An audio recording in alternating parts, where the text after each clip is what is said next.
அந்த இளைஞர்களில் ஒருத்தர் தான் இந்திரகுமார் தேரடி, அவர் டேக் போயிடலாம். பிரசாந்த் கிஷோர் தனக்கு வெற்றியை தேடி தருவார் என்று விஜய் தீர்க்கமாக நம்புறதா ஒரு கருத்து இருக்கு. தேடி தருவாரா? பேஸ்மெண்ட்ல இருந்து தான் எல்லாமே பில்டிங்கினுடைய ஸ்திரத்தன்மையை நாம் உறுதிப்படுத்த முடியும். ஒரு கட்சிக்கான, அவரே சொன்னது போல, ஒரு கட்சிக்கான பேஸ்மெண்ட் அப்படின்றது ஒன்று தொண்டர்கள் அப்படின்னா அந்த தொண்டர்களை வழிநடத்தக்கூடியது அப்படின்றது கொள்கை.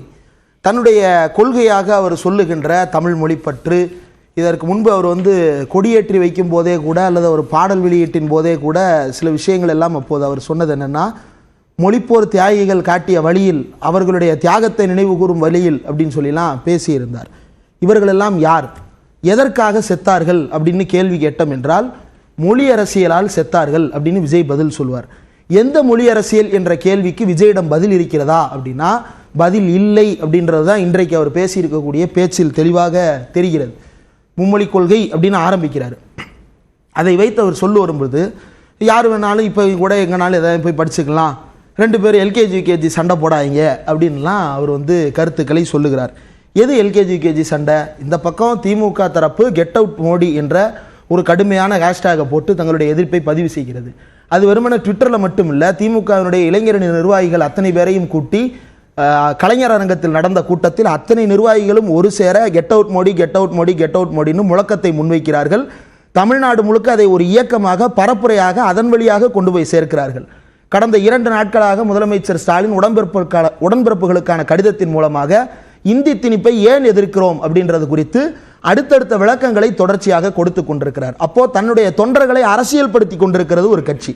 இன்னொரு பக்கம் அதற்கு போட்டியாக அல்லது அது எதிராக வளர வேண்டும் என்று நினைக்கின்ற ஒரு கட்சி தன்னுடைய தொண்டர்களை அரசியல் படுத்துகிறதா என்று எடுத்து பார்த்தால் அந்த இடத்தில் அந்த தொண்டர்களை முட்டாளாக்குகிறது, மடையராக்குகிறது, அந்த தொண்டர்களை எல்லாம் ஊறுகாயாக மாற்றுகிறது அப்படின்றது தான் இன்றைக்கு விஜய் பேசிய பேச்சிலிருந்து நான் புரிந்து கொள்கிறேன். இது ரொம்ப சாதாரணமாக தொண்டர்களை எடை போடுறதா எடுத்துக்க முடியாது. எது சாதாரணமாக எடை போடுவது? இந்தி திணிப்பை என்றும் எதிர்ப்போன்ற வாசகத்தை கூட சொல்ல முடியாது என்றால் அந்த மேடையில் அவர் பேசிய அந்த ஆதிக்க எதிர்ப்பு என்பது என்னத்துக்கு பயன்படும் என்பதுதான் என்னோட கேள்வி. தமிழ்நாட்டில் இல்ல மும்மொழி கொள்கையை எதிர்க்கிறோம் சொல்றாரு அவர். மும்மொழி கொள்கையை எதிர்க்கிறோம் அப்படின்றது தமிழ் திமுகவும் எதிர்க்கிறது. அதான் இவர் சம்பிரதாயம்ன்றாரு. அப்ப நீங்க அதை தாண்டி எல்லாம் வேலை பார்க்கணும். என்ன வேலை பார்த்திருக்கீங்க? அதுக்குள்ள பூத் கமிட்டி ஏஜென்ட் போடுறேன்னு போறீங்க. இப்ப அந்த கள அரசியல் அப்படின்றது என்ன? இந்திய எதிர்ப்புக்கு களத்தை தயார்படுத்த வேண்டிய வேலை என்பது திமுகவினுடைய வேலை மட்டும் தானா? தமிழ்நாட்டில் இருக்கக்கூடிய பிற அரசியல் கட்சிகளுடைய வேலை அது இல்லையா? அந்த வேலையில இப்ப இன்றைக்கு ஒண்ணும் இல்ல. முதலமைச்சர் நேற்று அறிவிச்சாரு, டீலிமிட்டேஷனுக்கு எதிராக தமிழ்நாட்டினுடைய கண்டனத்தை பதிவு செய்ய அனைத்து கட்சி கூட்டம். இவர்கள் இன்னும் எந்த நிலைமையில இருக்கிறாங்கன்னே தெரியல. ஆனால் அந்த கட்சியும் மதித்து அந்த கட்சிக்கு அழைப்பும் கொடுக்கப்பட்டிருக்கிறது டீலிமிட்டேஷனுக்கு எதிராக. அதை பற்றி இன்றைக்கு ஏதாவது கருத்து பேசி இருக்கிறாரா? உச்சநீதிமன்றத்தினுடைய நீதிபதிகள் நியமனத்தில் இடஒதுக்கீடு பின்பற்றப்படவில்லைன்னு நாடாளுமன்ற மாநிலங்களவை உறுப்பினர் வில்சன் கேள்வி எழுப்புகிறார். அதற்கு ஒன்றிய அரசு என்ன பதில் சொல்லுது? நீதிமன்றத்தில் ரிசர்வேஷன் கொடுக்கணும்னு சட்டத்தில் எதுவும் சொல்லல அப்படின்னு சொல்றாங்க.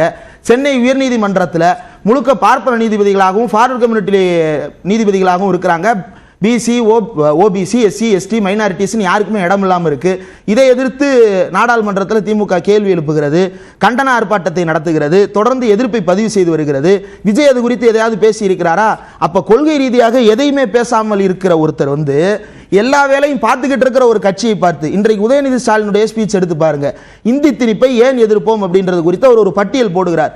இருமொழி கொள்கையால் தமிழ்நாடு அடைந்த பலன்கள் என்ன? இந்தி திணிப்பை நாம் எதிர்ப்பதற்கான காரணம் என்ன? மும்மொழி கொள்கை என்று சொன்னாலும் அது எப்படி இந்தி திணிப்புக்கு வழிவகுக்கிறது அப்படின்றத கேட்டகரிக்கலா அவங்க எதிர்க்க விளக்க சொல்றாங்க. அந்த மாதிரியான ஏதாவது ஒன்றை விஜய் இன்றைக்கு பேசி இருந்தார் என்றால் அவருக்கு ஊறுகாய் அளவுக்காவது அரசியல் அறிவு இருக்கும் என்று எடுத்துக்கொள்ளலாம். அப்போ ஊறுகாய் அளவுக்கு கூட எனக்கு அரசியல் அறிவில்லை என்பதை இன்றைக்கு மேடை போட்டு அவரே பேசி இருக்கிறார் அப்படின்றது தான் அவருடைய பேச்சில் இன்றைக்கு நான் புரிந்து கொண்டது. இரண்டாவது, இன்றைக்கு இந்தியா முழுவதும் இருக்கக்கூடிய பிரச்சனை மட்டுமல்ல, தமிழ்நாட்டில் மூலாதார பிரச்சனையா இருக்கக்கூடியது என்ன நம்ம பார்க்கிறோம்? மொழி அரசியல், கல்வியில் அவர்கள் செய்யக்கூடிய அரசியல், பிரதிநிதித்துவத்தில் அவர்கள் செய்யக்கூடிய அரசியல் மற்றும் பொருளாதார ரீதியாக நம் மீது நடத்தப்படுகின்ற சுரண்டல். இந்த பொருளாதார ரீதியாக நம் மீது நடத்தப்படுகின்ற சுரண்டலுக்கு பெரியார் கேட்ட தீர்வு என்பது வேற. அதை இன்னைக்கு கேட்டோம்னா கேஸ் போடுவாங்க. பெரியார் சுதந்திரம் அடைய வேண்டும் என்று தனியாக கோரிக்கை வைத்தார். அவருடைய கோரிக்கை சரி. திமுக அதற்கு மாநில சுயாட்சி என்கின்ற ஒரு தத்துவத்தை முன்னிறுத்தி இன்னைக்கு ஒரு சுயமரியாதைன்னு பேசுறாரு இல்லையா? மாநிலத்தின் சுயமரியாதை, மாநில சுயாட்சி கொள்கை என்று தமிழ்நாட்டிற்கு முதலில் அதை சொல்லிக் கொடுத்ததே பேரறிஞர் அண்ணாவும் கலைஞரும் தான். அப்போ இன்றைக்கு இவர் சுயமரியாதை பேசிவிட்டு எப்படி தன்னுடைய தொண்டர்களை நிறுத்தி வைத்து சாப்பாடு போடுகிறாரோ அதே போலத்தான் அவருடைய அரசியலும் இருக்கிறது. இன்றைக்கு அவருடைய பேச்சில் மொழிக் கொள்கையையோ மூன்றாவது மொழியையோ தமிழ்நாட்டின் மீது எந்த ஒரு மாநிலத்தின் மீது திணிப்பதை ஏற்றுக்கொள்ள முடியாது அப்படின்ற தமிழக வெற்றி கழகத்துடைய தலைவர் விஜய் சொல்றார். இதுக்கு மேல அவர் என்ன சொல்லணும்? அது ஒரு ஸ்டேட்மெண்ட். அதுக்கு மேல என்ன சொல்ல முடியும் அவரால்? ஆளும் அரசு ஒரு வலிமை மிக்க தேர்தலில் வெற்றி கண்டு பல தசாப்தங்கள்ல அனுபவம் மிக்க ஒரு அரசோட ஒரு கட்சியோட புதிதாக வந்த ஒரு கட்சியை கம்பேர் பண்ணி அதே வலிமையோடு எதிர்க்கணும் அப்படின்னு சொல்றது எப்படி ஏற்படும்? இல்ல, இது எப்படி இருக்குது அப்படின்னா, அவங்கெல்லாம் பலமான கட்சிகள், இவர் பலம் இல்லாத கட்சி, இவருக்கு ஒரு கரிசனம் காட்டுங்க அப்படின்னு சொல்ற மாதிரி இருக்கு. அப்படியான கரிசனத்தை எல்லாம் அரசியல் களத்தில் ஒரு கட்சிக்கு காட்ட முடியாது. அவருக்கு இருக்கக்கூடிய தொண்டர் பலம் அப்படின்னு அவர் சொல்றாருல. ஆட்சி அதிகாரத்துல 40 எம்பிக்கள் இருக்காங்க. ஏங்க 1 கோடி தொண்டர்கள் வச்சிருக்கேன்னு அவர் தானே சொன்னாரு. 1 கோடி தொண்டர்களோட ஆட்சியில் இருக்காங்க சார். 1 கோடி கட்சியாலே ஒன்றும் பண்ண முடியல என்ற போது புதிதாக வந்த கட்சியால் என்ன செய்ய முடியும்? ஆன்லைன் கேம்பெயின் நடத்தி 1 கோடி தொண்டர்கள் வச்சிருக்கிறேன்னு அவர் சொன்னாரா இல்லையா? அந்த 1 கோடி பேரை திரட்டுங்க, போராட்டம் நடத்துங்க. ஜல்லிக்கட்டுக்கு போராட்டம் நடத்த போது வேடிக்கை பார்க்க போனேன்னு சொன்னீங்கல்ல, இந்த போராட்டத்தை வேடிக்கை பார்க்காதீங்க, முன்னாடி நின்று நடத்தி காட்டுங்க. நடத்தி காட்டிட்டு வந்து பேசுங்க. மக்கள் ஏத்துக்கிறது ஏத்துக்கடான்றதை அடுத்து டிஸ்கஸ் பண்ணுவோம். ஒரு ஸ்டேட்மெண்ட் நானும் தான் சொல்றேன். வேடிக்கை பார்த்தேன்னு எப்ப போனார் அவரு?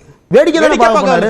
வேற எதுக்கு? போராட்டத்தை பார்ப்பதற்காக போனார். வேடிக்கை பார்க்கிறது, போராட்டத்தை ஆதரவு கொடுக்க போனாரு. அப்ப போனவங்க எல்லாருமே வேடிக்கை பார்க்க தான் போனாங்களா? எதுக்கு மாஸ்க் போட்டுக்கிட்டு எதுக்கு போனாரு? ஆதரவு, அது மறைமுகமான ஆதரவு. எதுக்கு மறைமுகமா தெரிவிக்கணும்? நேரடியா ஜல்லிக்கட்டுக்கு ஆதரவு தெரிவிக்க முடியாதா? செலிபிரிட்டி களத்துக்கு போறாரு. செலிபிரிட்டி, இதுதான் பிரச்சனை.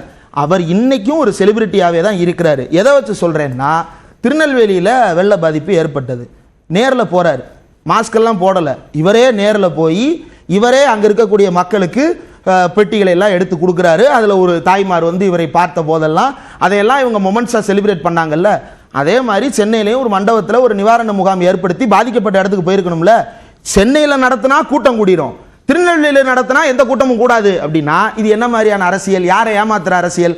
அப்போ உங்களுக்கு வாய்ப்பு இருக்கும்போது பனையூர் கதவை திறப்பீங்க. பனையூர்ல வீட்டுக்கு கூப்பிட்டு நிவாரணம் கொடுத்தாலும் அதையும் விமர்சிக்கிறீங்க. ஏங்க சார், ஒரு எந்த ஒரு கட்சியாவது விமான நிலையத்திற்கு நிலம் கையகப்படுத்தக்கூடிய விஷயத்துல மக்களுக்கு ஆதரவுக்கு போனா அதிலையும் ஒரு பார்வை இருக்கு. இல்ல, இவர் வந்து கதவை திறக்கிறது எல்லாமே வந்து அடையாள அரசியல் செய்வதற்காகத்தான் திறக்கிறாரே தவிர தொடர்ந்து களத்தில் இப்ப அன்னைக்கு வந்து பனையூர்ல இருந்து பனையார் வந்து கிளம்பி இங்க வந்தாரு. எங்க பரந்தூர் விமான நிலைய போராட்டத்துக்கு வர்றதா சொன்னார்ல.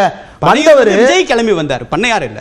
இல்ல, அவரை நான் பண்ணையாருன்னு தான் சொல்றேன். அவர் பால்வாடி பண்ணையார் அப்படின்னு நான் ஏற்றுக்கொள்ளல. அது உங்களுடைய கருத்து. அது நான் உங்களை ஏத்துக்கிறோம் சொல்லல. அவர் பால்வாடி பண்ணையார்ன்றது என்னுடைய ஆழமான நம்பிக்கை. அதுதான் அவர் செய்து கொண்டிருக்கிறார். வந்தவர் என்ன சொன்னாரு? நான் இன்னொரு நாள் உங்களை எல்லாம் வந்து பார்த்துட்டு போறேன் அப்படின்னாரு. திருப்பி எப்போ வந்தாரு? எப்போ வருவாரு? எப்போ வர போறாரு? ஏதாவது ஒரு டேட்டு சொல்லியிருக்கிறாரா? சொல்ல மாட்டாரு. அப்போ இவ்வளவுதான் இவருடைய அரசியல் புரிதல்.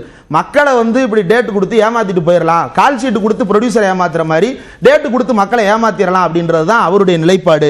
இன்றைக்கு அவர் பேசி இருக்கக்கூடிய விஷயங்கள் களத்தில் கடுமையாக பாஜக எதிர்ப்பையும் பாச எதிர்ப்பையும் பேசிக் கொண்டிருக்கக்கூடிய திமுகவுக்கு இணையான போட்டியாளன் நான் அல்ல. நான் ஒரு ஊறுகாய் அளவுக்கு கூட அறிவில்லாத பால்வாடி பண்ணையார் என்பதை நிரூபிக்கிறேன். இந்த அளவுக்கு கடுமையான வார்த்தைகளை பயன்படுத்த இல்ல, இன்னும் கடுமையா பேசுவேன். ஏன்னா தமிழ்நாட்டிலே பிரச்சனையான ஒரு விஷயத்தை தமிழ்நாட்டினுடைய உயிர்நாடி பிரச்சனையான ஒரு விஷயத்தை பேர் சொல்லாம அவர் பேசுவாரு. அவருக்கு நான் பதமான வார்த்தைகளால நான் வருடி கொடுக்கணுமா?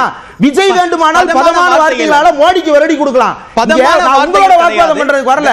பதமான வார்த்தைகளால விஜய் வேண்டுமானால் மோடிக்கு வருடி கொடுக்கலாம். நான் விஜய்க்கு அப்படி வருடி கொடுக்க முடியாது. நான் தந்தை பெரியாருடைய கொள்கையை ஏற்றுக்கொண்டேன்னு விஜய் சொன்னாரா இல்லையா? ரெண்டு மாநில அரசுகளையும் விஜய் தந்தை பெரியாரை கொள்கை தலைவர் என்று சொன்னாரா இல்லையா? சொன்னாரா இல்லையா? சரி, பெரியாரை ஏன் கொண்டாடுகிறோம்? எதிரி யார் என்று பின் பாயிண்ட் பண்ணி அடிச்சாரு பெரியாரு. இன்னைக்கு எதிரி யார் இவருக்கு? பின் பாயிண்டே பண்ண மாட்டாரு.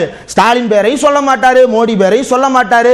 ஹேஷ்டாக் மோடி ஹேஷ்டாக் ஸ்டாலின் இதுக்கு மாறா இவர் என்ன முன்வைக்கிறாரு? வெறுமனே ஹேஷ்டாக். திமுக ஹேஷ்டாக் போட்டா அது சிறுவிளைத்தனமா, இவருக்கு ஹேஷ்டாக் போட்டா சம்பவமா? சரி, இது முதல் ஹிப்போக்ரட்டிக் பண்ணையாரை அரசியலில் இருந்து அப்புறப்படுத்துவதுதான் பெரியாரி அரசியலுக்கு நாம் எல்லோரும் செய்கின்ற பெரும் தொண்டு. முதல் சுற்று கருத்தாளர் திரு மணிகண்டன்